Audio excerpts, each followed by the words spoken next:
And we're delighted that you're here spending this evening with us at the end of a pandemic when we've all been Zoomed out. But we were hearing from people that there was a desire to get a refresher in civics. And I knew of someone who could do that quite well. And I'm so pleased that that David Alcox has agreed to provide that to us over the next today and the next 2 weeks. So let me introduce David. I'm pleased to have David here today. He has 25 years experience as an educator. 21 years he coached he coached the We the People team at Milford High School and taught civics and other things like sociology and psychology. And his We the People team won 16 years out of 21. So that is extremely impressive. And he's the winner of many awards, national and state. I will just mention a few. In 2000, he received the prestigious James Madison Fellowship Award. 2001, the Outstanding Teacher of the Year by the Daughters of the American Revolution. In 2006, he won New Hampshire Teacher of the Year from the New Hampshire Council for the Social Studies. And in 2013, the National Civics Teacher of the Year from the Center for Civic Education. And I was here for this one in 2017. He was awarded the Gilder Lerman New Hampshire Teacher of the Year. Equally important to me is that David has ongoing relationships with his former students. He clearly cares about them as people and citizens, and engages with them and offers to DJ their weddings. So that means a lot. And that's the sign of a really outstanding educator, both in terms of the rigor of his content and just interpersonally, how he supports his students. So with that, I give you David Alcox. Hi, gang. Thank you so much for attending. I see some familiar names and so on, and I'm really honored that you're taking out some time of your night to be part of this, and I hope you enjoy it. And I hope next week, you come back and maybe bring a friend or whatever. But I'm really excited because this is a group, a sizable enough group where we can have discourse and talk a little bit. I do have the chat open, so throughout the next 90 minutes, there'll be opportunity if you want to pose any questions, if there's any comments. I will be the first to tell you, we all know something about history, and so we all can share and we can all add. It's not something that's finite, like doing a mathematical problem. There's one, everybody has great stories and history of their own that they could easily add. So please, I'm more of a shepherd carrying us through some topics tonight that I think people may be interested in. And also, I want to thank obviously the New Hampshire Institute for Civic Education and the New Hampshire Humanities Council for sponsoring this. And I'm really pleased that Martha Madsen was able to also offer 4.5 hours of professional credit. So if anybody if there's any educators on the board here today and you're looking for professional development credits, they're certainly available. Also, the information that I'll be talking about tonight, as you saw, was forwarded to you ahead of time. I'll also be doing that for the next couple of weeks as well. So if there's anything that of interest, when you look at the slides and so on, they're more so talking points. They're not, I'm not going to sit here and just read. It's more to use as talking points. So if you see anything and you're like, oh, blah, blah, blah, feel free. You can email, you could flood the chat, however you want. That will be perfect. So I'll shut up now because there's so much fun. A lot of the information over the next few weeks are basically civic education and, issues that you may have heard of, ideas, philosophies. Tonight is basically the ideas behind why we want to be governed and basically the Articles of Confederation to the Constitution. Next week, we'll be talking about the branches of government and 14th Amendment and the Bill of Rights, things along that line, federalism, Electoral College. And then the final week will be basically on citizenship and voting rights and issues that encompass all of those too. I'm going to try to give you as much topical information as possible. If there's anything that you'd like to add, if there's anything that you'd like to comment on, please feel free to do so. I certainly feel that as a community, we can all grow together. So I'll leave it there. At this point, what I'm going to do is I'm going to share my screen and start my discussion with you. And you know, I do hope that you do want to participate. I'm going to leave, like I said, the chat room open. And you know, I like to do call and response and throw out questions here and there with you. And I'm hoping, you know, I'm hoping that we can have a fun night tonight. So let's I guess let's get the ball rolling.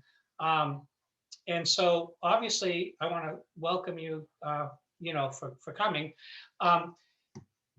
Interestingly, you know, a lot of times people say, well, do we want to be governed? You know, like what happens? Can't you just, you know, can I just go to northern New Hampshire in the mountain and just be left alone and not have, you know, not have anything? I just want to be left alone. And let me throw that out as a first question, and just like, feel free to type in the chat if you want. You know, if possible, is it possible, like in a society, to just be left alone? Like, could you just go to northern New Hampshire and say, or I don't know, western New Hampshire along the, you know, Connecticut River, and just say, I just want to be left alone. Can you just leave me alone and let me do my thing? I just want to live. What do you think? Like, flood the chat a little bit if you'd like. And you know, just a simple yes or no would be great.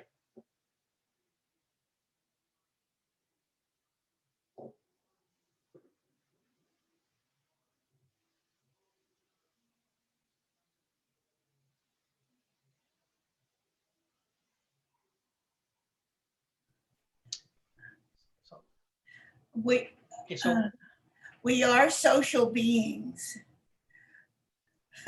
Yes. Yes, Miss Madison.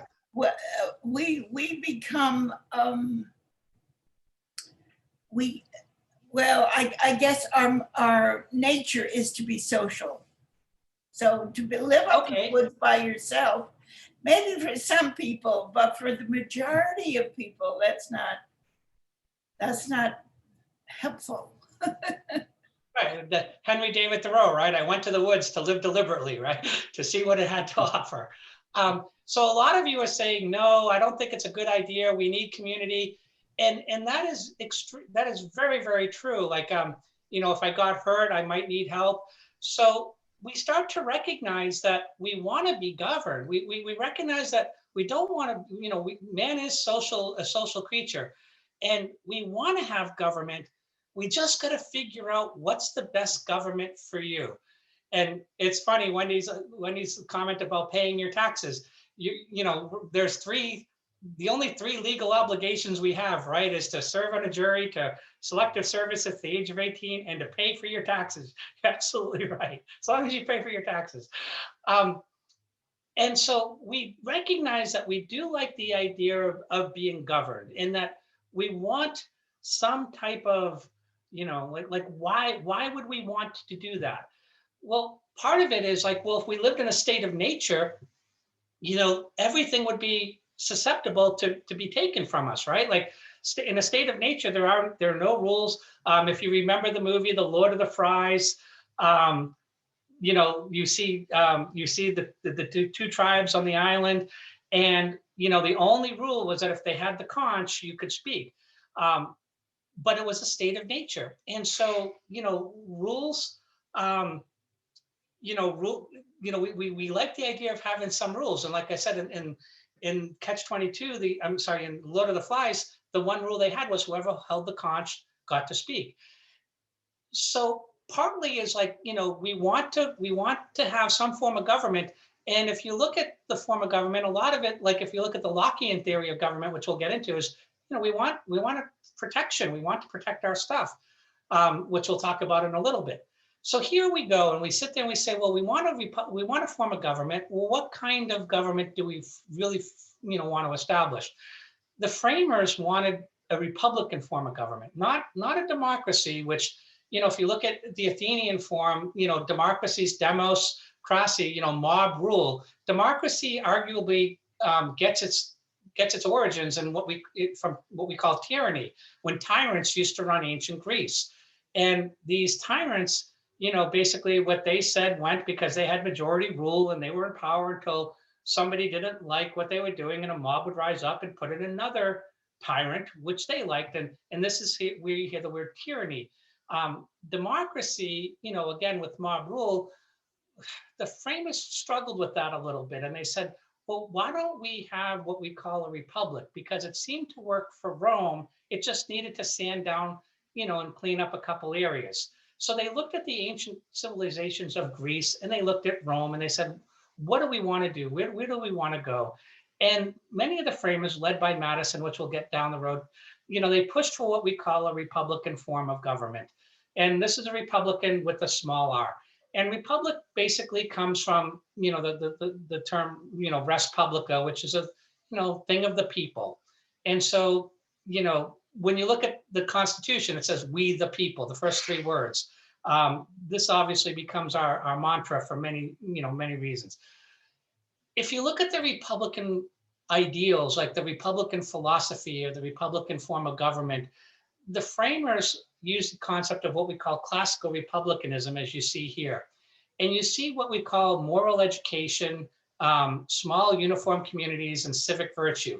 And these are what we call the three basic tenets of classical republicanism. If you want to flood the chat a little bit, let me throw this question out to you. When you look at, like examples of moral education, does moral education have to have a religious overtone, or, is moral education non-religious? What do you think?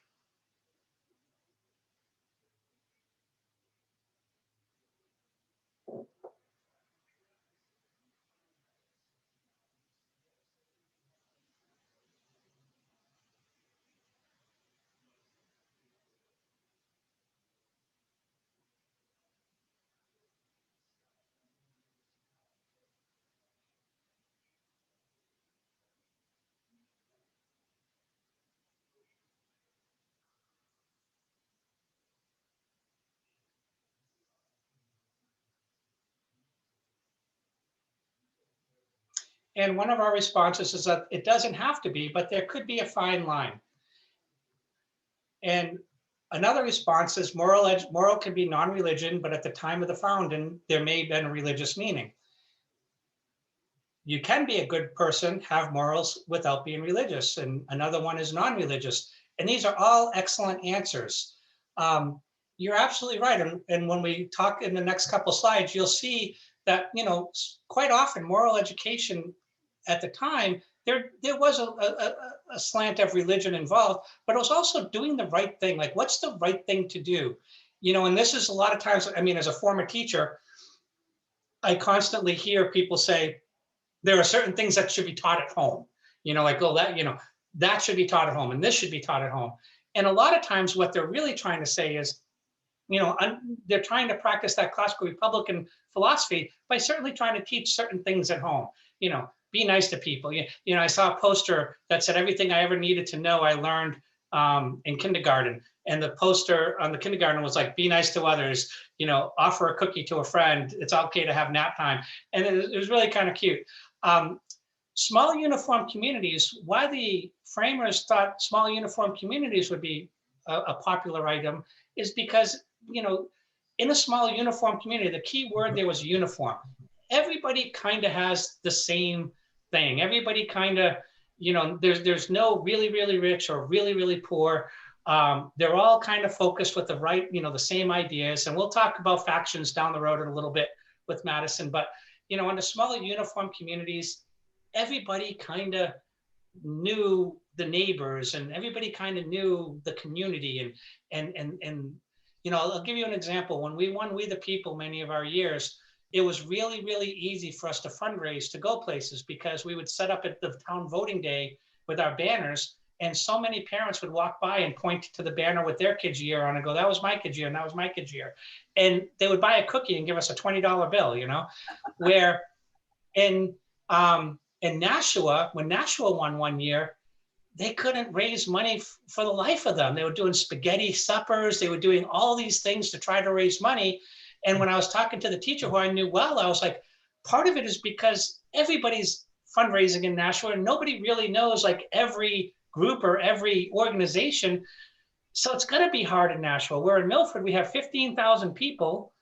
They literally, like, everybody knew about the program because they read the Milford Cabinet or this or that. And so it was really, really easy for the kids to raise money, you know, and it was really exciting. And we use that a lot of times in our definition when we had to explain uniform communities at competition or so on, you know, inevitably one of the kids would be like, well, look at us when we fundraise, and they would tell that story. Civic virtue, the third part, is arguably the heart of what I would say is our democracy and our republic.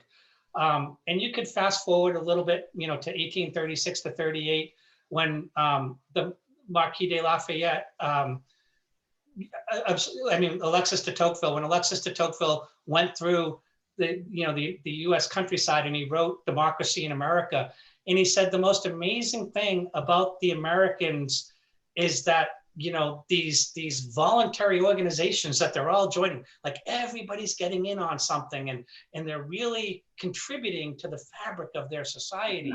And this is,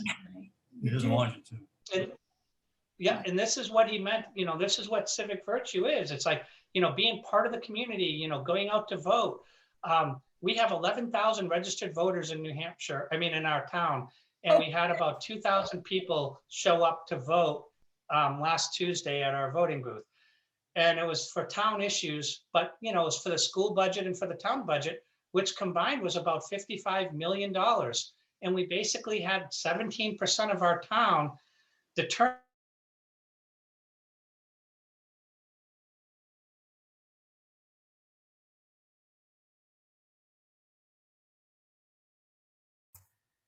Dave, you're muted. You're mute. You went mute.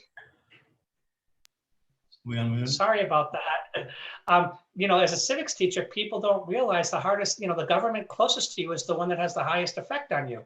And you're talking $55 million that were determined by about 1,700 people out of, you know, 11,000 voting members of our community. And we have the longest voting hours in the state at, you know, 6 in the morning to 8 o'clock at night. We're centrally located smack dab in the middle of town, you know, and it was in the high 40s that day. It wasn't like a thunderstorm or a snowstorm. And we still, you know, got 17% out. So when you look at civic virtue, it's that, you know, we want you to participate. We want you to be involved. You know, we want you to do the things that, you know, civically right. Doesn't mean you have to run for office. It doesn't mean you have to, you know, pour money into campaigns or anything like that. But there are certain obligations that you should have and be civically virtuous and, you know, be part of a group or community, you know, something in your community. So this is what the framers kind of wanted to do.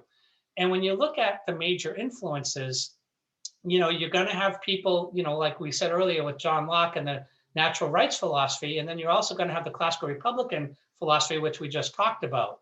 Obviously, there's a Judeo-Christian heritage. You know, anybody, you know, who tells you otherwise.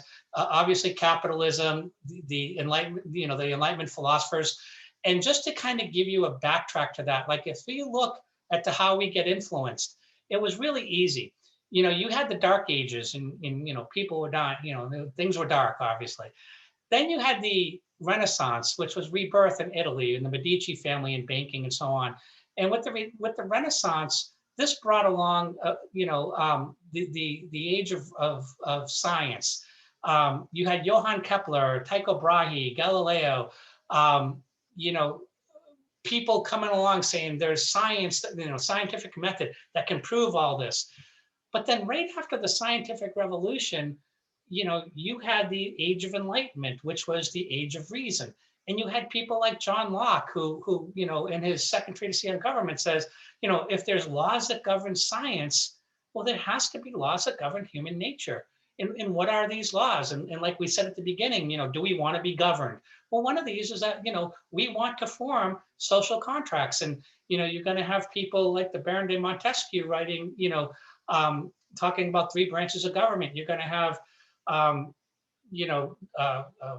gosh, David Hume taught, Scottish English Enlightenment, talking about the need for government because people are too short-sighted. You're going to have the Leviathan, which is going to be, Thomas Hobbes, a classic book on, the Leviathan saying, I am your leader. If you give me submission, I will take care of all of you. So there's going to be all these influences in the Enlightenment that the framers are going to look at in terms of trying to form government. And, how does Locke actually play a role into us? Well, many of you do know the Declaration of Independence, and it's obviously one of the best breakup letters ever, right? Written to King George III. And, in this breakup letter, the Declaration is broken down into 4 parts: the preamble, the statement of human rights, the statement, the charges against the king, and the statement of separation. But in the statement of human rights, you see this phrase, that Jefferson, scribbles down. And a lot of people, Jefferson, people said, well, geez, Thomas Jefferson, that's John Locke saying all that stuff. And Jefferson, was like, hey, look, I'm not trying to create something new. I'm trying to tell you the ideas at the time. And these were the ideas at the time, the Enlightenment ideas. So, great question. There's a question up of, does civic virtues survive urbanization? Oh my gosh, do we have another 2 hours to talk about this? Would you like me to pose that to the group, or do you want my opinion on that? No, either one. If there's examples of it, that'd be great. Civic virtue, I struggle with urbanization. I believe it, like one of the tenets is the small uniform communities. When you look at urbanization and the larger aspect, I struggle with it, but I also feel like if it can be broken down, like if you look at Nashua's broken down into 9 wards. And, it depends, like if you have an active ward, you can still get people up and running and getting them involved. If there's a really good example, I believe, of like urbanization and civic virtue might be when Debbie, she's a select, she's on the executive council, Deborah Pignatelli, really pushed to get the toll booths out of Merrimack. And it was, when you look at who really cared about that, it was the people that were paying those tolls using just that part of the highway. And so she was able to get enough support to put forward, the removal of those, those toll booths. And I think that was, depending on if the people are energized, especially when you have different communities, when different, if gentrification is coming into a community, if people are mobilized and energized, you can do a lot. And I think that's what it takes. It takes people to kind of put the issue out there. When you look at the pipelines that were trying to come through New Hampshire, and they were running along Northern Mass, and then all of a sudden they took a 90-degree turn to the north and came into New Hampshire. New Hampshire rallied, and New Hampshire, regardless of what community it was, and they all pulled together, and they pulled from different resources, and they tried to keep, they kept the pipeline out. So I think that, part of it is being able to mobilize. And a lot of people argue, does technology do that with the internet, with social media? Can you post something now? If you look at Egypt, the Arab Spring arguably started on the internet. If you look at, people talk about activism versus slacktivism, meaning we hashtagging things. But, people who've hashtagged the Me Too movement, people who've hashtagged Black Lives Matter, the reality is a lot of times, if you can get the name of the issue out there, that's half the battle. So I think now with the type, with technology that we have available, if there's an issue that is concerning, the bottom line is to get something done, you've got to convince the minority to make it a majoritarian issue, because that's how legislation is passed. So, you look at the civil rights movement of the 1955 to 65, the reality was, after the 16th Street bombing in Birmingham by Ray, Ray, what's his name, Chambliss. You see the people that were around the country were like, what's going on? And then in 1965, when John Lewis crosses the Edmund Pettus Bridge and they show it live, people are like, oh my gosh, what's going on? And this obviously leads to the Voting Rights Act of 1965. So a lot of times when people have that ability to get an issue out there, people will rise if they're motivated. And so that's why I think, even with urbanization, as long as there's a type of technology that can, that can mobilize, it doesn't, even in the biggest cities, things can get done. Does that help a little bit? Or, because I could talk about it forever, but I want to try to move on a little bit here. If we look at the Declaration of Independence here, how we talked about there's a couple, there's two different philosophies. There's the natural rights philosophy of like me, and then there's the classical Republican philosophy of, oh, we're all kind of in this together, civic virtue. So if you're looking at like the red stuff here, the red lines, or any, even the black lines, is there anywhere where you can see the natural rights or the classical Republican philosophies that are just, staring at you in the face? Like, what would you consider to be a part of the natural rights, and what would you consider to be classical Republican? And you don't have to write out the word classical Republican, just put CR or NR for natural rights, and just say like, where's a little phrase that would say, oh, that's the natural rights philosophy, or that's a classical Republican philosophy.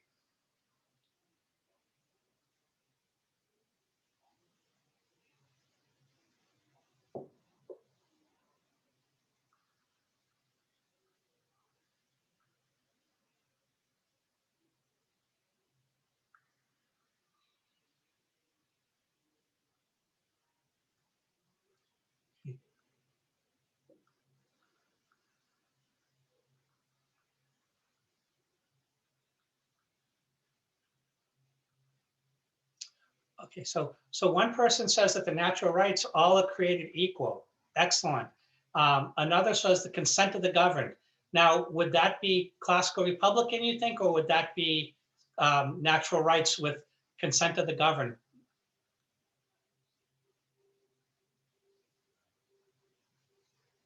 Absolutely. And a lot of people miss that. And, way to go, Shyla, psych, you pulled that out. A lot of people miss that. Like they look at the Declaration and they read through it. And a lot of times they see certain unalienable rights, life, liberty, pursuit of happiness. But what they do miss is that block right there, that's right after that. It says, to secure these rights, meaning to get these rights that we want, governments are going to be instituted amongst men, deriving their just powers from the consent of the governed. And what this means is like, we want to have government. We want rights. How are we going to get these governments that are going to be instituted amongst each other? Where are we going to get the powers from it? Well, we're going to get the power from the consent of the governed, meaning people are going to have to buy into it.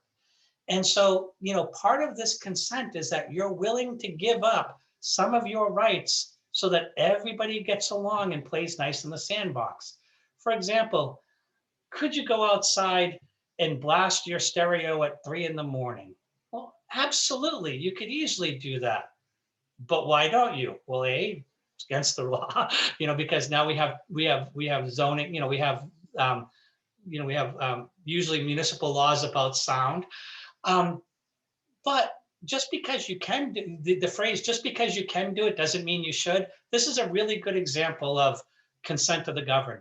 we consent to be governed, and we consent to give up our absolute, like all these other rights so that we get along together.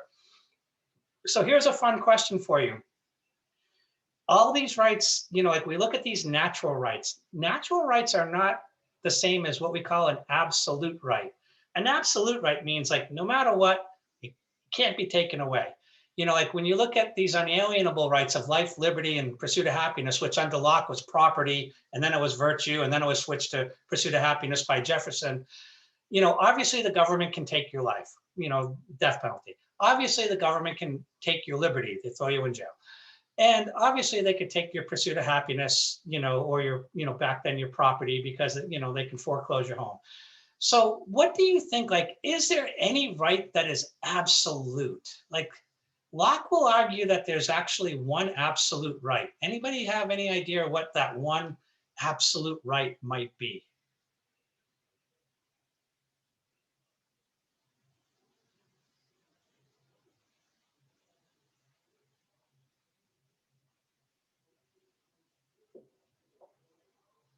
Like what's something that just can't be taken away no matter what? Absolutely. Mr. Bourne, good for you. Your right of thought, your right of conscience, Locke will argue, I mean, you could sit there and say, well, you can get a lobotomy, but the reality is, your right of conscience, your right of thought is absolute. You could be sitting here right now going, oh my God, what did I get myself into? And you're thinking that. But the reality is your right of thought is absolute. The other one are unalienable. And what Locke and Jefferson would argue is there were rights given at birth. So at birth, everybody has these inalienable rights. Are they rights that can be taken away? For a variety of different things, yes or no. But at least at birth, everybody's got these rights. When you look a little closer down at the bottom, arguably, what Locke argued is governments, that whenever any form of government becomes destructive of the ends, it's the right of the people to alter or abolish it, institute a new government for safety and happiness. When you look at alter or abolish, a lot of times people sit there and say, does that mean we have to wipe out government, we have to change government? Well, the reality is anytime you vote, you've altered government, and maybe even in some cases abolished some form of government too. So like government doesn't, like altering and abolishing government doesn't have to be a violent revolution. It doesn't have to be, bloodshed. Of altering and abolishing government, when you voted last week at your town meeting, you probably altered something, and you might have abolished something as well. And so because we were British, obviously we get a lot of our ideas from the British. And I won't spend too much time on this because I want to kind of get you into a lot of other good stuff. But I thought I'd do a disservice if I didn't show you these things. Obviously people do what they know. When we came to America, we sat there and we said, well, what do we know? What do we, what form of governments are we familiar with? Under the British rule, if you look at the American Revolution, a lot of times people would argue, well, the colonists felt that they were being treated as colonists and not British subjects. And this is part of the reason people would argue that the revolution happened, is because they were losing, or they were getting denied basic rights of an Englishman. And obviously England, had colonies around the world and used colonies as a, as a cash crop, if you would.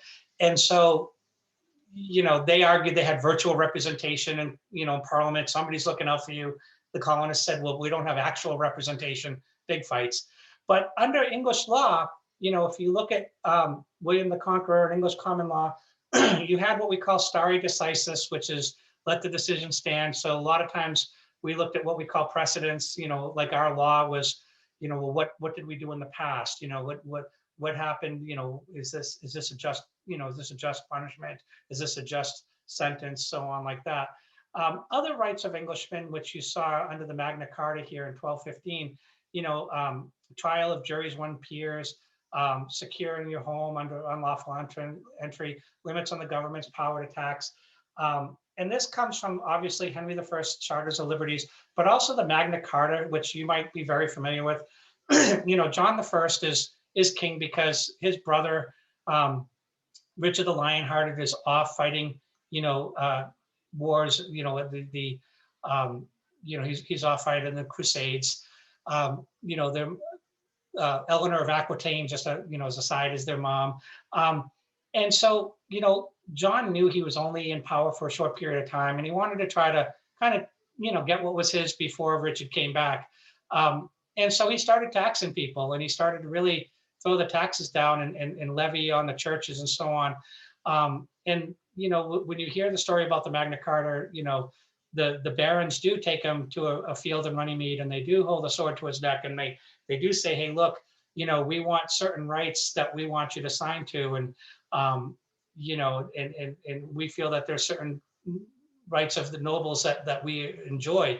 And this is what the Magna Carta is basically going to be. It's going to be a contract between, John the First and the nobles. But this is the first time you had divine right, if you would, making an agreement with the people. And, before, king's rule, right? It was basically, the king. And so the reason why the Great Charter or the Magna Carta is looked at as a foundation of democracy, if you would, or a foundational charter of democracy, is because it's the first charter to actually have an agreement between the king and the people.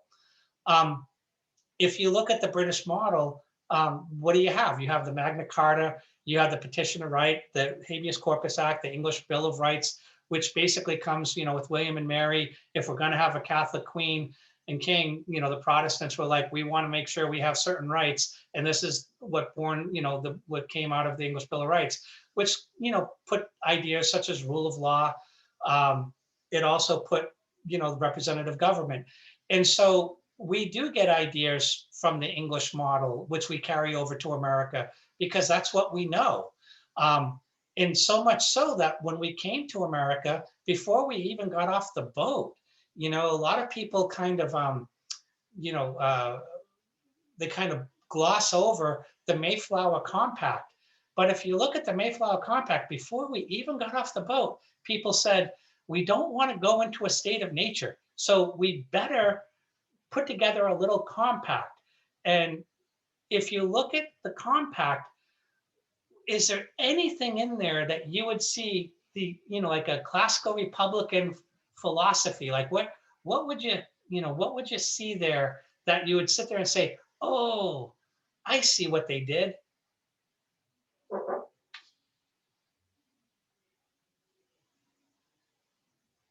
I'm looking for 3 key words that are all 3 next to each other.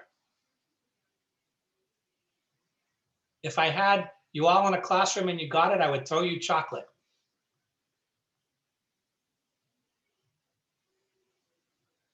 Absolutely. Hi, Elizabeth. Good for you. Absolutely. The civil body politic.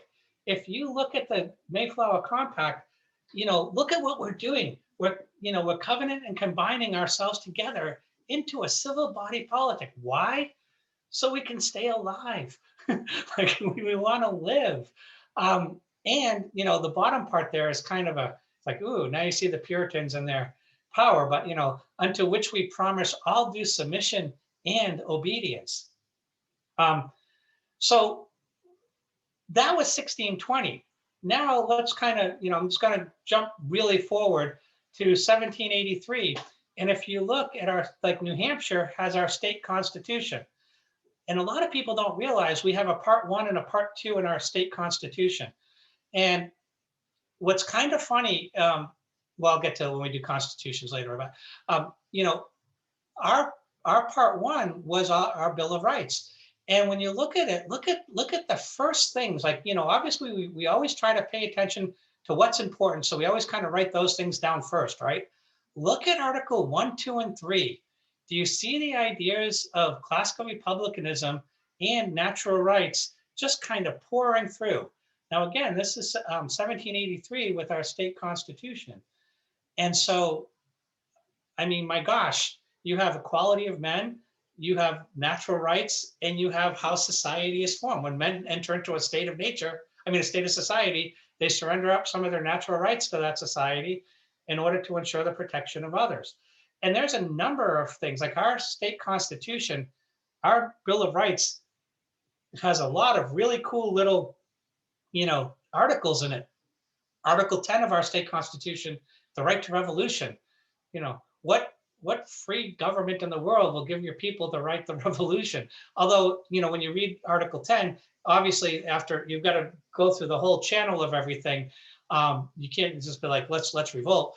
But, it is really interesting when you look at what our Constitution does and what rights we have. In fact, if you look at what our Fourth Amendment would be to the federal Constitution, our state search and seizure laws are definitely a little more restricting than the federal ones. And so a lot of times when you look at states, a lot of states obviously every state has their own constitution. And at the time of the US Constitution in 1787, 12 out of the 13 states had bills of rights. New York was the only one that didn't have a Bill of Rights, but their rights were kind of interwoven throughout their state constitution. So it was there, it just wasn't separated like our federal, like our state constitution having a part one. So our state constitution has, amazing rights and amazing reflection of the classical Republican and the natural rights philosophy. So when you look at the three levels of government, you have municipal, you have state, and you have federal. And, obviously on the federal level, we have classical republicanism and natural rights. On the state level, as you can see here, we definitely have it as well. I'm gonna stop the sharing of the screen and just get us back on the screen here. Is there any, I want to just take a 2-minute break for everybody, get up, use the bathroom if you want, but is there any questions or any comments or anything like that you'd like to share?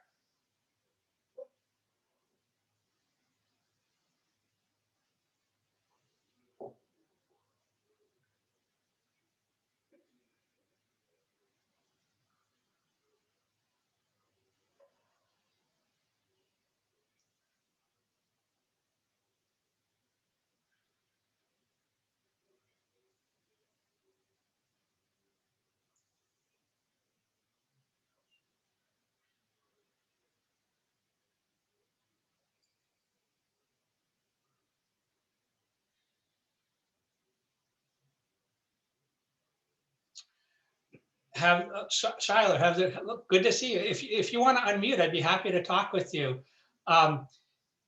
Conflicts between the state and federal Bill of Rights, the list is long and distinguished. What happens quite often, and this is all resolved usually at the federal Supreme Court, the US Supreme Court.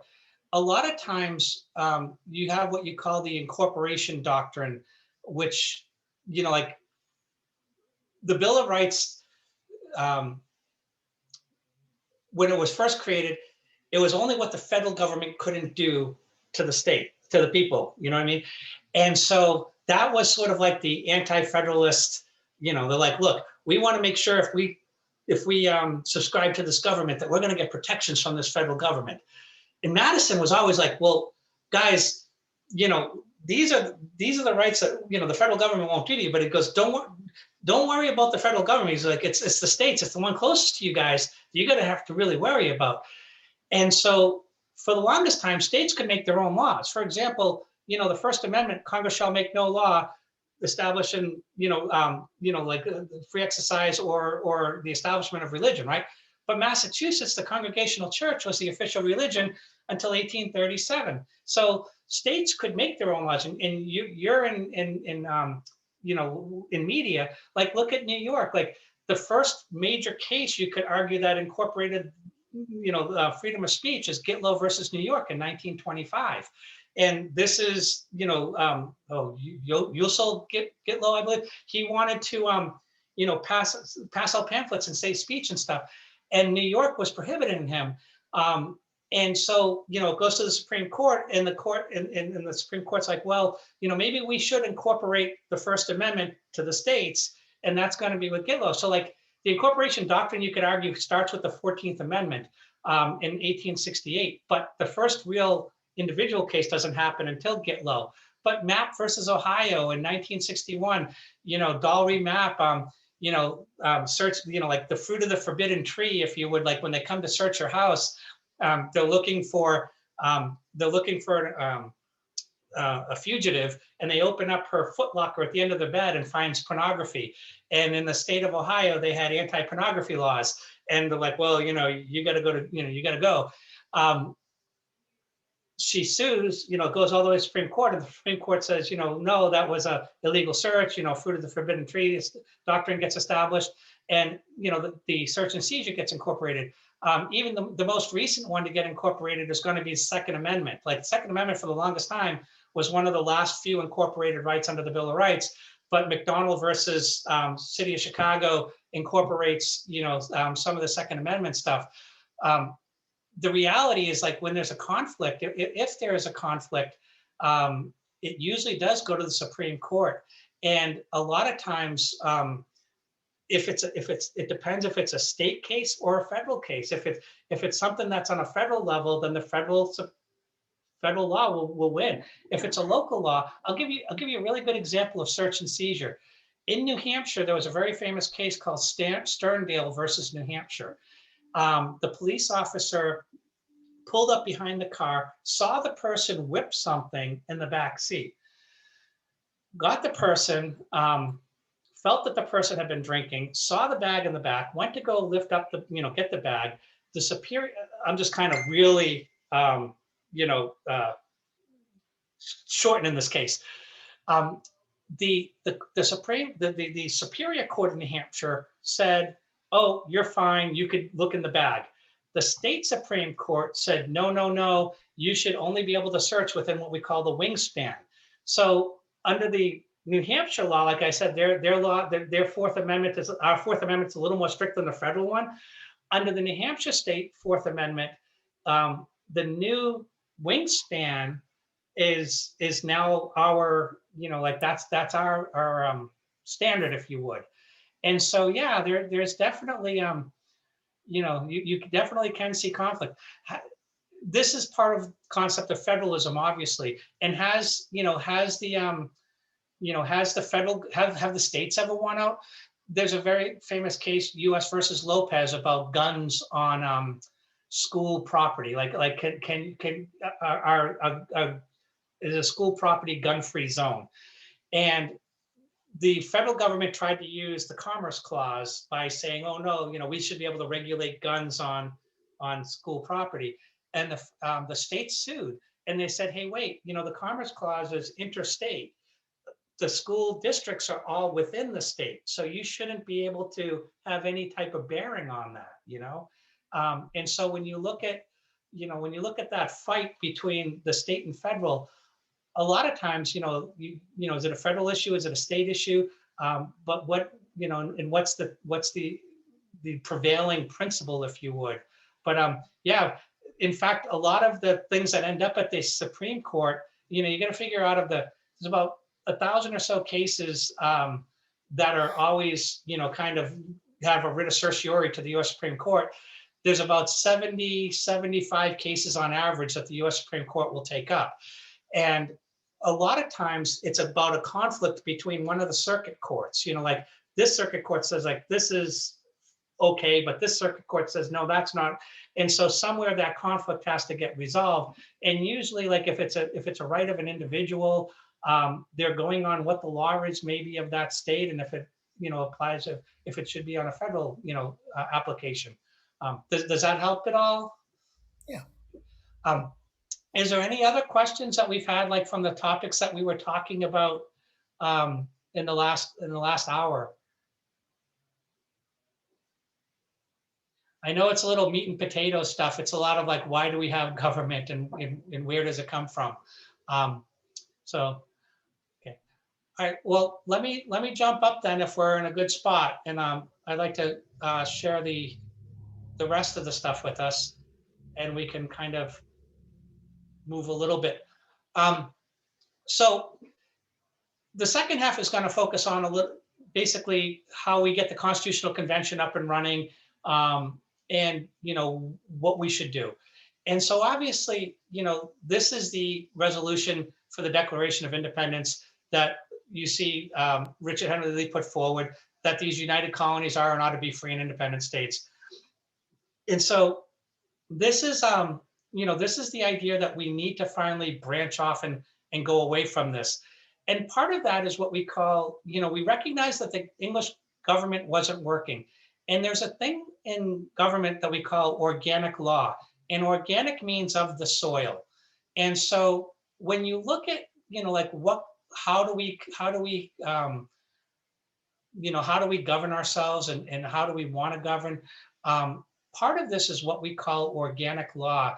Like we want laws that are going to relate to us, that are going to be like germane to us.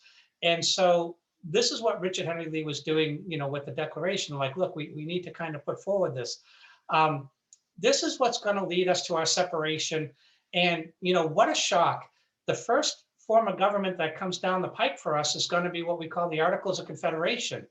And arguably, you've got to think of it as a knee-jerk reaction. A lot of people sit there and say, we just came from a tyrannical English rule. Do we really want to have a strong federal government to do the same thing? And obviously people said, no, we don't. We want to have a nice, loose little confederation. There were lots of confederations going on, around the world at the time. So the colonists are like, let's have a confederation. Let's have the states have, the power. This confederation will basically be for economic and military, commingling, and after that, you kind of come and go, it's just like, let's join. It's like when you join the YMCA or something like that. And so the Articles are going to be our first attempt. It finally gets ratified in 1781, and it lasts from 1781 to 1787. Oh, yeah, 1787. And everybody will sit there and say, well, these Articles, my gosh, a lot of times today when people teach the Articles, they'll say, well, the Articles were a failure, so that's why we needed the Constitution. But the reality is, you got to kind of learn how to crawl before you walk. And a lot of people, a lot of scholars that I've discussed this with will say, if you just jumped right into the Constitution, who knows what would have happened? It was actually a good idea to have the Articles. And, did it have some failings? Yeah. But it also had some positives too. Obviously on the left side, the Treaty of Paris, we were able to negotiate the end of the Revolutionary War under the Articles. The Northwest Ordinance was established, and this allowed us to start to determine how states would be accepted into the Union. It talked about, it had talked about education and religion, and in the Northwest Territory, the 5 states of the Northwest Territory. It also banned slavery in the new territory. And, as an aside, it was actually the Southern plantation owners that really pushed for that. They just didn't want to compete with the Northwest, territory. So they're like, look, if we ban slavery up there, then we'll have the slaves down here. The downside to the Articles, obviously, is there's a few. If you look on the right, you see that there's no power to tax. There's no executive. There's no legislative branch. There's no uniform currency, which is going to come back to haunt them. States could make treaties with anyone. No one had to really honor the other state treaties. In fact, like toll booths are a creation under the Articles of Confederation. People are like, you want to come to our state? You got to pay. And also you got to pay to get out too. It's kind of funny. The other thing people argued, which was a real major stickler, was that you needed 100% to make any major changes. You needed all the states to agree to make any changes. And the sad reality, and I know we shouldn't pick on them, and now that this is being videoed, it's probably going to come back to haunt me. Rhode Island, it was affectionately termed Rogue Island, because basically everybody that kind of got banished from the Union, well, from the states, ended up to Rhode Island, if you would. So Rhode Island would always sit there and say, you want us to do what? And, arguably this would come back to haunt, the members, of the First and Second Continental Congress, well, the Second Continental Congress. Where does this really start to kick in? It's going to be the summer of '86. In 1786, a lot of stuff is going on. There's a lot of disunity, if you would. Pennsylvania had been inflating their money because states could make their own money under the articles that we saw. So they're rolling out all these money. So people start burning the courthouses, because the courthouses where all the tax records, stayed. And so if you burn down the courthouses and burn the tax records with them, then you couldn't get taxed. Danny Shays, a lot of you, because we're in New Hampshire, many of you probably heard of Danny Shays and Shays Rebellion in Springfield. And, Danny Shays is a captain in the Mass Militia. He plays a significant role actually in saving the Marquis de Lafayette, which George Washington took a real shine to. The Marquis called him the boy, although Washington was very formal with everybody that he met, and that was one of the things he was known for. He always had a place in his heart for the Marquis, and referred to him as the boy. The Marquis comes over at the age of 19 to fight in the Revolution, and we're like, look, we don't need any more Europeans. Get out of here. And he goes, look, I came from France. I have two demands. I demand that you let me fight, and I demand that you don't pay me a cent. So, they're like, where do we sign you up? So much so that when the Marquis when he leaves America, by the time he leaves America, he bestows two basically jewel encrusted swords. One of the swords he puts on George Washington's grave in 1799. But the other sword that he gave before he left from America, was to Danny Shays for helping him out. Taxes, Massachusetts had shifted from paper money, continental dollars, to gold specie to pay for their taxes. Danny was a captain. He had, he had continental dollars. They didn't want those anymore. He needed to get gold. Here he is going around trying to sell the sword of Lafayette to try to get gold. And they're like, they didn't want to dishonor him and say, look, we don't, we're not going to buy your sword and put it over our mantle and be like, oh, look, you guys, we have, got this for a bargain from Danny Shays. But they're like, look, something's really wrong. Like this is wrong that states can make this money. And this is going to be the origins of Shays Rebellion. While this is all going on, down in Annapolis, there's a convention. And they're supposed to get together to try to fix some of the problems, with the Potomac River. And there's a crab tax that they wanted to kind of duke out between Maryland and Virginia. Well, while they're down there, the New Jersey delegation, because back then you sent a delegation anywhere from 2 to 7 people to these conventions. And you also had orders from each state as to which way you were supposed to vote. And under the articles, each delegation only got 1 vote. Whether it was 2 to 7 people, you only got 1 vote by state. That's how he voted. And that's where, the Senate kind of takes a cue from that.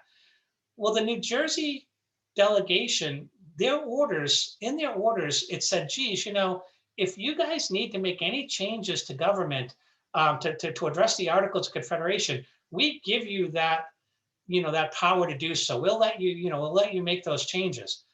Alexander Hamilton reads these orders from, New Jersey, and he just runs with it. He goes, oh my gosh. And he goes, James, states are crying for change. And Madison's like, and Hamilton's like, we've got to, let's disband this Annapolis convention, and let's call for a convention next year in Philadelphia where we can revise these articles, and let's put together a new government. And so a lot of times you hear the people say, well, the Annapolis convention was a failure because only 7 states showed up. Well, the reality is, yeah, 7 states were there at the time, but the other delegations were coming. Hamilton's like, no, we got to call it everybody go home. Let's meet next year, and let's meet in Philadelphia. And part of it too was they're like, look what's going on. It's the summer of 1786. Courthouses are being burned down, and my gosh, Danny Shays, and he's not a wingnut. Danny Shays is a decorated war hero, and Madison's sitting there going, geez, if decorated war heroes are rebelling, there's something really wrong. So Madison jumps on and he says, I agree with you, Alex. We need to do that. And to do that, let's try to get some star power. And think about if you've ever, when you were in high school and you went to a party, and then you came back that Monday and everybody's like, well, who was there? Well, you don't list off all the the weird kids first. You always list off the cool kids, and you're like, well, so and so was there, and so and so was there, and everybody's like, wow, that had to be a party.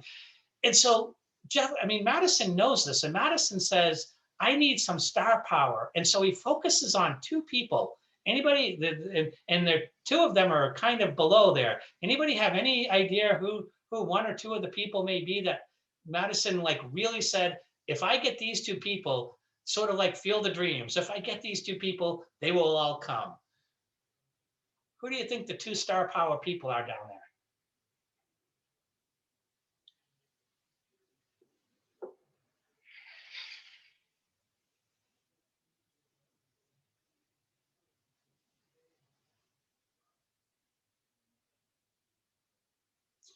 Absolutely. Washington's one of them. He's like, if I can get George Washington, everybody knows George. They're going to want to take selfies with him. I need to get George. And who do you think the other one is? Franklin. Yes, absolutely. Ben Franklin. Ben Franklin at the time is 82 years old. He just came back from France. They kind of, Jefferson needed a little bit of, I don't want to get too far into it. Jefferson needed a vacation, okay? And, you know, he takes off to France. A lot of funny stories about Jefferson coming into the French court when Franklin is leaving. And, you know, Franklin was considered revered as a philosopher king, basically, in France. People, he was the first, he was the only American at that time to have his face drawn on French porcelain. It was amazing. And, you know, people were so enamored with Franklin, and Franklin loved France, and he loved everything about France, and he loved everybody in France. Let's just put it that way. And then when Jefferson came, it was really funny. There was some correspondence that, you know, the ladies of the court of France were hoping that Jefferson would take up the reins after Franklin, because in comes a 6'3" farmer that's jacked and everything. And they're like, oh my God, you know, we just got a first round draft choice. And Jefferson's like, no, no, no, Mr. Franklin will have certain privileges that I will not be accustomed to. And it was really kind of cute.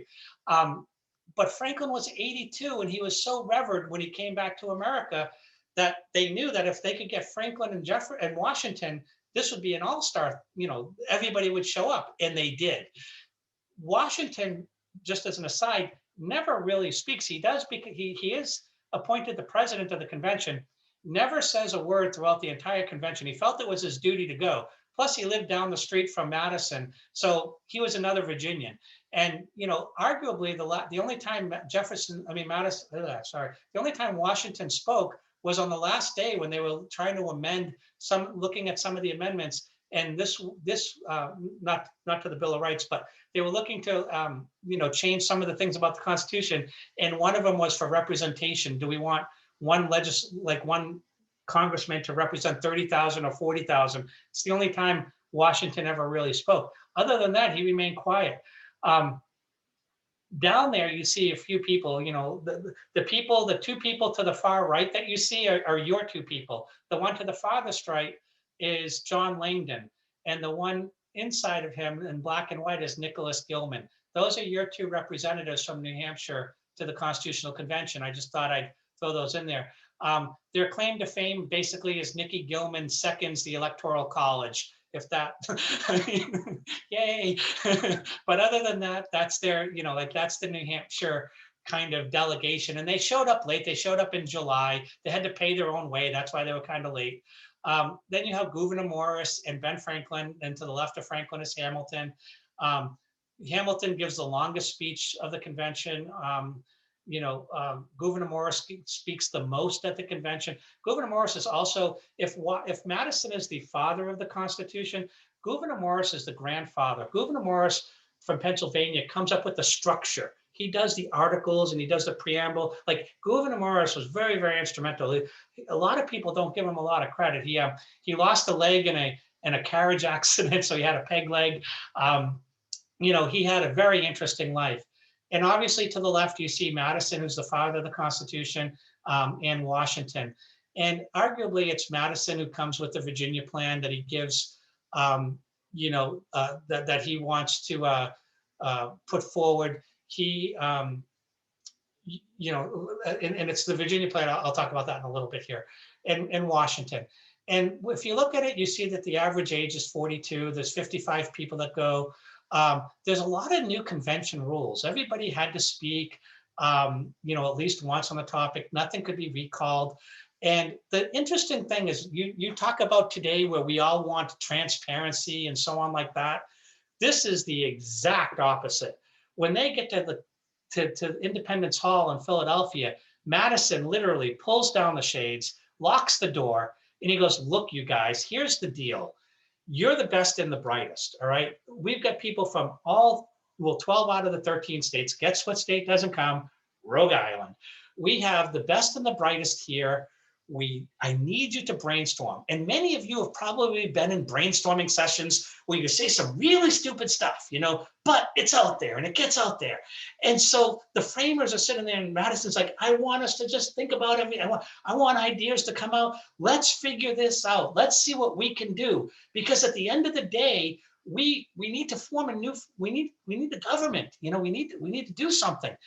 And so they were really leery about letting anybody in. They were really leery about the press being there. They didn't want anybody going back, to North Carolina or South Carolina and saying, Charles Coatsworth Pinckney said this, or, Josiah, like blah, blah, blah, blah. So they said, let's lock the doors. Now, obviously the pub across the street, if you were smart and you knew when to get in there and you knew where to sit, you could probably hear a lot of really good debate going on. That's a whole other story. But here, nobody was, we don't want anybody to talk about it. And in fact, when this convention's over, they say, nobody's to talk about it until the last person goes. And that's actually going to be James Madison. Madison dies on June 30th of 1836. He was literally the most sickly guy throughout his entire life. And he always thought that he was going to be the first one to go. He writes a letter to William Bradford, his friend in Connecticut, who was governor. He's like, look, I am not long for this world, but you have your whole life ahead of you. And wouldn't you know it, Madison literally outlasts everybody else. He's the last one who dies. And when he does die, his notes on the convention actually get released. In fact, there was only 2 times, and there was both in Virginia, at the Virginia State ratifying conventions, the idea of like, well, what did you guys talk about in Philadelphia? And somebody started up, and all of a sudden, people gave you the look of death. And that was actually like Patrick Henry, who didn't come to the convention because he smelled a rat. Patrick Henry started to try to egg on people, and they shut him right down. So nobody talked about what was going on because they wanted people to interpret the Constitution on their own. They didn't want, well, this is what the framers thought. This is what the framers thought. They said, interpret it on your own.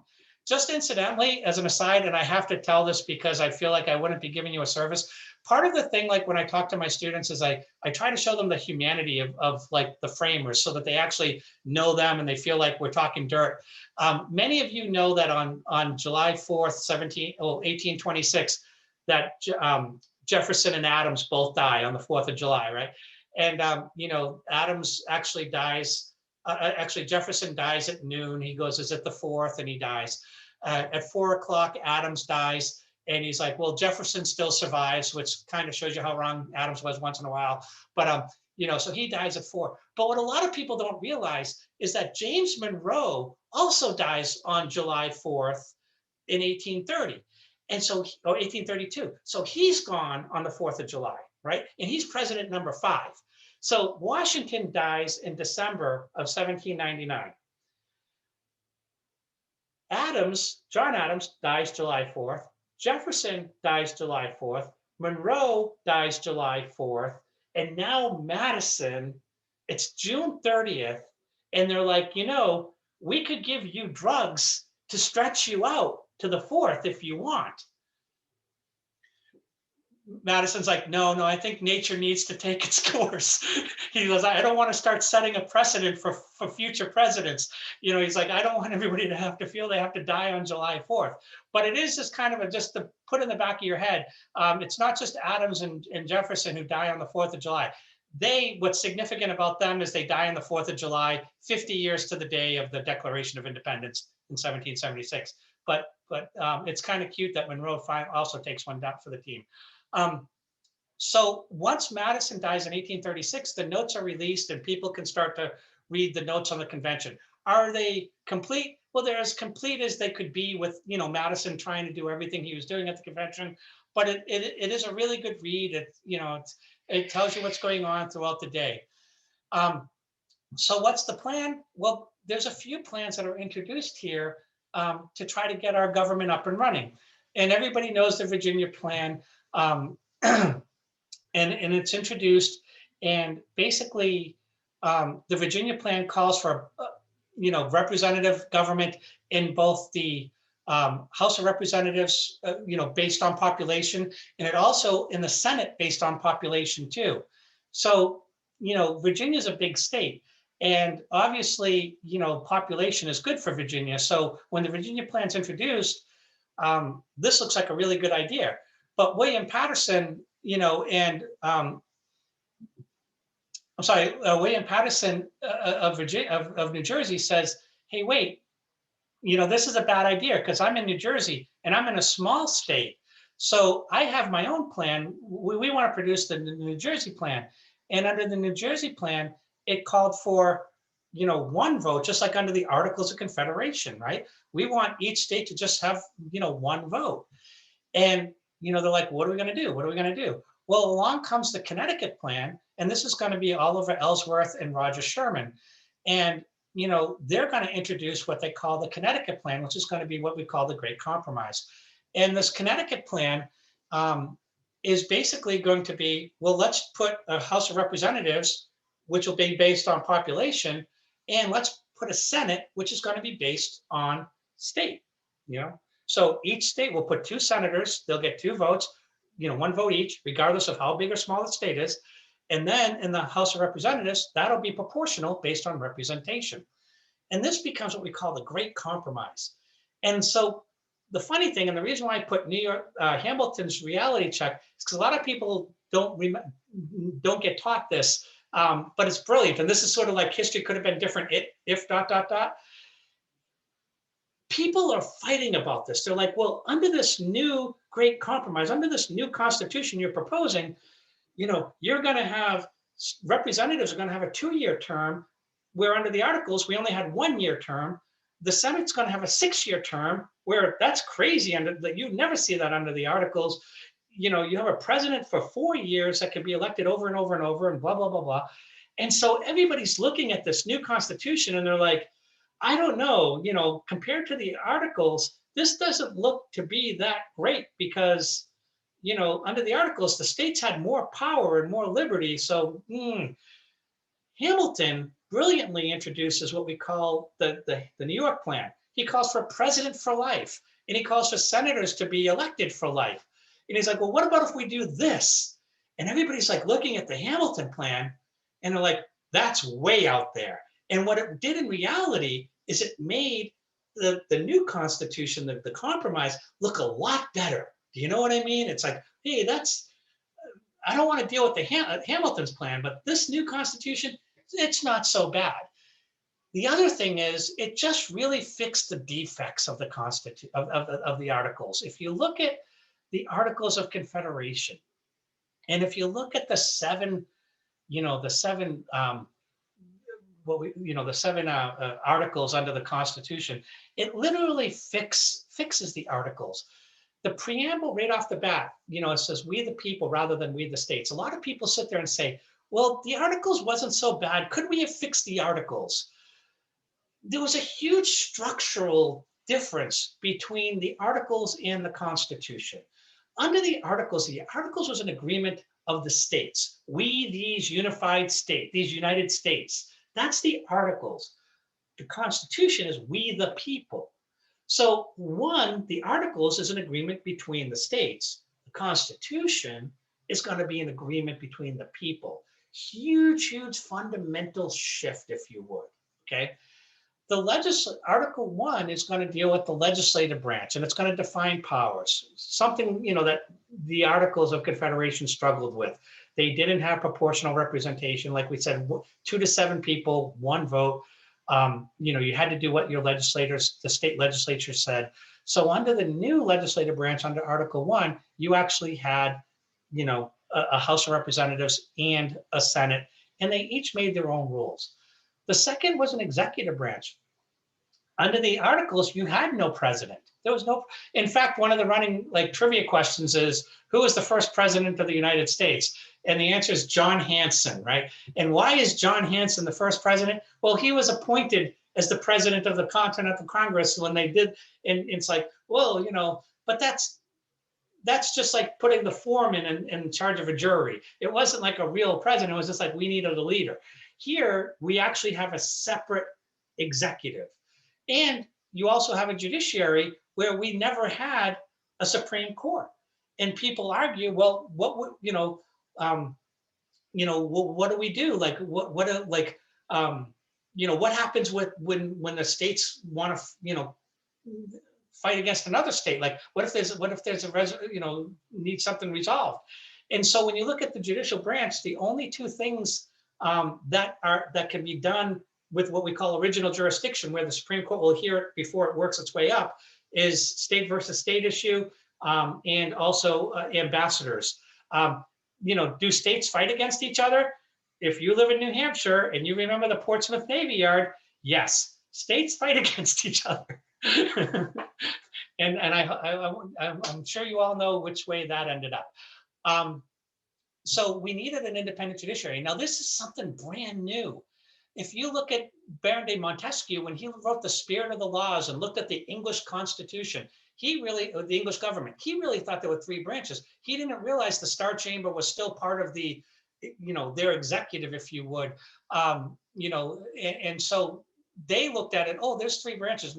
England didn't have the three branches that we had with an independent judiciary. And people will look at the independent judiciary as really the safeguard. And that's a whole conversation down the road. Is it really the safeguard for the people of America? The fourth clause was the reciprocity clause. Article 4 of our US Constitution is what we call the reciprocity clause. And this is basically where I say states need to play nice in the sandbox. Basically what the fourth article of our Constitution does is it allows reciprocity between the states. If you have a driver's license in one state, you can drive in others. If you have a college degree from UNH, you're recognized as having a degree when you go to another state. If you're married, marriage is always an issue. So I'll just say broadly, if you're married in one state, it's usually recognized in another state, depending on what type of marriage. So these are the things that the reciprocity clause does. There's also other things in Article 4, like, if you're a fugitive from justice, the fugitive slave clause, but also the fugitive clause itself. If you try to run down to Florida upon demand of the executive, you can be returned. It is funny, under the fourth article, the only guarantee in the Constitution is in the fourth article. Article 4, Clause 4 of the Constitution says that we're guaranteed a Republican form of government. That is literally the only guarantee that our US Constitution makes. And so, the amendment process, which is, how do we make an amendment? How do we, change the Constitution? Because that was under the articles, you had, like 100% needed to amend. We realized that's a bad idea. Now it's 3/4.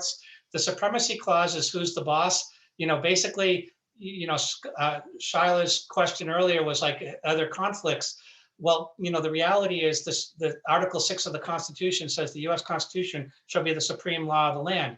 And this actually gets challenged in McCulloch versus Maryland on taxing in terms of bank, like, can you establish a bank and tax people? And, bottom line is the US Supreme Court, the US Constitution is the law of the land. It also says in Article 6 that legislators don't have to take religious tests and so on like that. And then the last part is the ratification, which is basically that 3/4 of the states needed to ratify. And so 9 out of 13 states needed to ratify. Why is New Hampshire considered why is New Hampshire like the coolest state in the world? Anybody have any idea, like, why we're, like everybody gives props to New Hampshire? What's our little claim to fame out of those states that ratified the Constitution?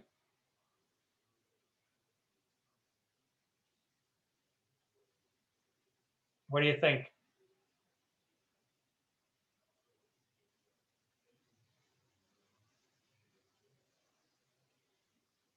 I will tell you, you're right. We were the 9th state to ratify, making it legal. And yes, Martha, good for you. We're the one to make the 3/4. We are the 9th. You know, Connecticut will always be like, well, we're the Constitution state and all that junk, but nobody likes them anyway. New Hampshire, it was always New Hampshire, number 9. And once we got to 9, wahoo, it became legal. Rhode Island's still sitting back going, hey, we never signed on to this. And they never did for a long time, for about 8 years. And finally they, you know, we cow-tied them. Were there any issues? Like, was this the best document in the world? And I know we're down to our last 10 minutes and this is easy. I've got this timed out really, really well. This will be really good. Was there any issues with the Constitution? Oh, of course there was. You know, I mean, the reality is, like Madison pictured here, Madison never believed the Constitution. If you sat there and said, if we had Madison here in 2021, he would look and he'd say, you're still using the Constitution? You know, the one that we created in 1787, it's the oldest Constitution in the world. Right after us, and this is going to hurt, is the Polish Constitution. So sorry. And then right after that is French, I believe. I think they're the 3rd longest. But I think Poland is number 2 right after us.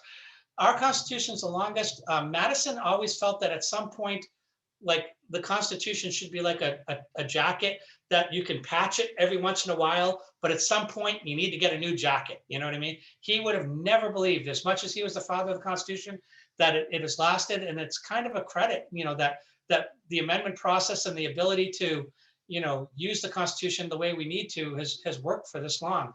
But initially there was no Bill of Rights, obviously. The Bill of Rights doesn't get added until 1791. The Constitution itself really doesn't get fully in effect, you could argue, until the Judiciary Act of 1789. So it goes about 1.5 years of running its course a little bit before it's finally ingrained, if you would. We all say 1787 because it's the summer of 1787, September 17th. We use that as our Constitution Day when everybody signs it and so on. But the reality is it takes about 1789 before it's really up and running well. And then the Anti-Federalists said, if you don't have a Bill of Rights within the next 2 years, we're going to recall this convention. We're going to start a whole new, you know, we're going to rewrite it. Madison, who hated the idea of a Bill of Rights, him and Hamilton in Federalist 85 say you don't need a Bill of Rights, and he gives this whole dialogue of why you don't need a Bill of Rights. Whenever they say, if you don't give us a Bill of Rights in 2 years, we're going to scrap it, him and John Rutledge run around and they gather a ton of Bill of Rights ideas. They get about 180 ideas. They whittle it down to 17. Congress votes 12 on 12 of them. 10 of them are, you know, adopted, and those 10 are going to be your Bill of Rights. We'll talk more about that next week. You know, 2 of them that didn't get in. One was a proportional, you know, Senate, House of Representatives, but the other one was the congressional pay raise. It was actually number 2 that didn't get in. And it's funny how that our last amendment to the Constitution was a congressional pay raise. We'll talk about that because there was no sunset clause on it. So it never officially died and it was reintroduced, which is kind of funny. But there was citizenship issues. There was no definition of who was a citizen. You were a citizen of your state. Like, people would see you and you're like, my name is Martha Madsen and I'm a citizen of New Hampshire. And that's how they looked at you. Nobody really said they were a citizen of the United States at that point.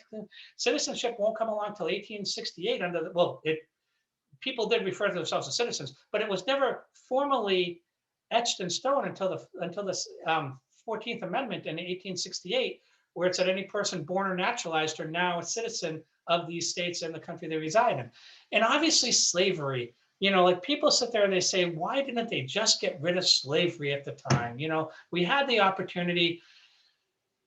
Many of the framers will sit there and say having some piece of the pie is better than no piece of pie at all. And you can get into all the philosophical debates about, you know, good or bad, blah, blah, blah. And we only have 7 minutes, so we don't want to really do that. But the reality was, like, baby steps. Let's cross one big bridge at a time. And the other side is the framers just kept on pushing it down the road. And as you saw, you know, people can argue that it turned into the Civil War. Some people, you know, will argue the Constitution was the greatest document ever written. Others may argue that it wasn't, because it cost over 600,000 lives at some point when everything finally came to a head. So it just depends on who your audience is that you're talking to on that. You know, slavery issues, like I said, don't get resolved and it gets pushed down the road. Madison calls this his new science of politics. And he says, look, we have to try this out. If we don't try these, we don't know if it's going to work or not. So let's put this ball forward and let's get going. And so, obviously, there's going to be a fight about should we ratify this Constitution or not. And this is the big thing. When people walked out of the out of Independence Hall in 1787, they're like, you all committed treason. You formed government. The argument is, no, it wasn't treasonous because they brought it to the states to get ratified. And because the states voted on it, that was different. That's not like just saying, hey, here's our government and that's the way it goes. It's like, no, this is the government we want and we want people to vote on it and ratify it. So in New York, which was one of the states that hadn't ratified it, near the end with New York and Virginia, the two largest states, and especially when Albany was going to be the capital, they're like, we need to have New York ratify this because our capital is going to be there. It'd look really stupid if we don't. So the Federalist, many of you have heard the Federalist Papers. Basically, the Federalist Papers was an argument in the newspaper back and forth between Federalists under the name of Publius, which was Hamilton and John Jay and James Madison, versus the Anti-Federalists, which were other names like Agrippa and Sentinel and Brutus. And these people would all write, why they want government, why they don't want government. Well, the Anti-Federalists have all these great arguments because it's easy to pick. The Federalists have the hard part. They're going to be like, look, you guys, this is the new government we want to put forward. And I want to just highlight 3 of the key things, and I can do it in the 5 minutes that I have. In the first Federalist paper, this sets the tone. This so sets the tone of why we need government. Whether societies of men are really capable or not of establishing good government from reflection and choice, meaning, can we pick our own governments, or are we forever destined to depend on our governments by accident or force? Meaning, back then, you beat people up and you took their land, or somebody was born into the kingship. So that's how your government was. It wasn't like it wasn't the French philosophes going around going, wouldn't it be nice to have an independent judiciary? Like all these French philosophes in France were saying all these great things, but here in America, we're like, we can do this, you guys. Hamilton's like, guys, we have the power to be able to do this because we don't have a king over us right now. Nobody's beating us up. We can decide by reflection and choice. And what's funny is this, if now that we're here, if we have a wrong election, this could be viewed as considered to be the general misfortune of mankind. And what he meant by that is like, look, you guys, if we fail here, every other government is going to say, why should we have a democracy? America tried it and it didn't work. See what happened? It all imploded. What a shock that 1791, Thomas Paine runs over to France, writes Declaration of Rights of the Man and the Citizen and the Man. Lafayette goes back, their French tricolors, red, white, and blue, the French Revolution. Geez, any US involvement there? Absolutely. Why? Because it worked for us and we didn't want it to be a general misfortune of mankind. So we had to make it succeed here, or maybe nobody would try this for another long time. One of the big fights was we're worried about majorities versus minorities. We're worried about like people taking over other people. And this is going to be this is a very popular Federalist 10 argument. Madison writes this. Madison sits there and says, here's the problem. Like I said earlier, the local government's the one you got to worry about. He goes, the cool thing about this new government is it's going to be, and he phrases this new phrase called an extended republic. He said, this is going to be over the this whole East Coast now is going to be the United States. So if you had little factions here that were kind of dominant, now they're going to get kind of eaten up in this extended republic. So we're not going to have these little factions on the federal level. You might still have them in your state, but this new federal government, it'll be okay because weird factions that are little, they'll be eaten up. And so, when you look at it in New Hampshire, even in New Hampshire, you do have little factions in your towns that can cause a little trouble. So you could see how people were worried about that. They're like, what if you get a few bad apples? And you could talk about the impeachment process and so on and the numbers and all that in terms of like, well, are there a minority or majority factions? Another argument. The other thing is, how do we check it? How will we check government to make sure that it works for us? Madison sits there and says, if men were angels, no government would be necessary. And this is a huge famous quote in Federalist 51. And right before the second red part, it goes, in framing government, which is to be administered by men over men, the great difficulty lies in this. And this is the checks and balances that he talks about. You must first enable the government to control the governed, and then the next place, oblige it to control itself. So not only should government have to control the people, but you got to make it control itself. And this is that checks and balances. So these are like, when you look at the Federalist Papers, these are some of the biggies that sit there and say, what are some of the deficits? Like, what are some of the problems? One of them was factions, and one of them was, how do we know they're not going to get out of control? And my last slide, just as an aside, which is really kind of funny, I always like to show this because it's like, well, these framers were brilliant, weren't they? And it's like, yeah, they were, but sometimes they can kind of make a mistake too. And it's John Jay, who only writes 6 of the Federalist Papers, but it is really kind of funny when you look at it. Like, the argument is, if you look at this, and then this was John Jay. John Jay really was an idealistic guy. He was our first Chief Justice of the US Supreme Court. And he goes, once an efficient national government is established, the best men in the country will not only consent to serve, but they will also be appointed to it, because we'll have the widest field of choice and never experience the want of proper persons, which you states, that's your problem. Like, you can't get good people. But if we have a federal government, we are going to get an all-star team, the best of the best. And well, that's a debate. So it is really kind of cute. Like what Jay was trying to argue was, hey, if we all come together and form this federal government, we're going to have it's going to be an NBA draft. We're going to have a lottery picks. We're going to be, we're going to have people busting down the doors who are the most qualified and the most, civically virtuous people. Life will be good, So sometimes, they may not be, right on. Yes. John Jay would have struggled a little bit, that's for sure. Like, would he roll over in his grave? Yes. But so that basically, people, and I'm going to just kind of stop the share here. So that is the ideas of, why we wanted to kind of, feel like we needed a form of government. And this also, the second half was setting us up as to what the articles in the Constitution was like. And for the next week, we're going to look at, specifically a little bit, the executive, legislative, the branches themselves, and talk a little bit about those and the Bill of Rights and some of the rights that are in there. Did this work for you guys? Like, did you like it? Was it okay? Was it informative? Feel free to, I want to try to do this to make it work for you. Like I said, we all can share with each other. So if there's a topic or ideas that you're interested in, please, you can feel free to, you can email me, you can message me. I'm happy to help on anything. And, I hope it worked out. Yes, and I'm gonna put my email in the chat. So if people have feedback, they can share it with me.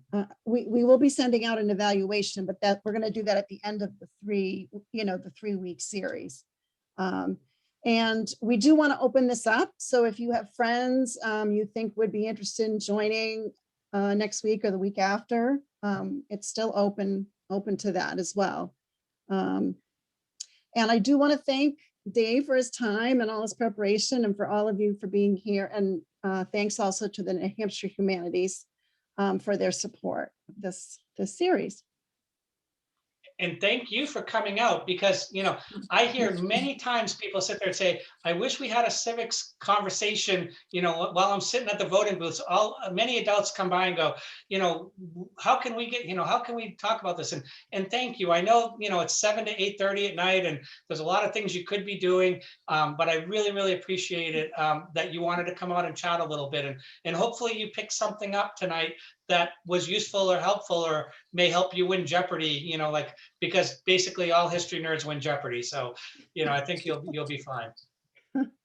But thank you so much. Thank you for coming out. Thank you, Dave, and thanks to everyone. Hopefully we'll see you next week. And do you want to stay on, Martha, just for a sec? Sure. Okay. actually, considering you didn't shut it. Oh, So Dave, I'll put my email in the chat. I wrote a book on this. Oh, wow. stop it, really? You should have chimed in a couple times then, Steve. You probably had so many good stories to add. No, well, it's so, and I'm the president of the Rise Civic League. So I run that, and I also put together a newsletter called the Common Denominator newsletter.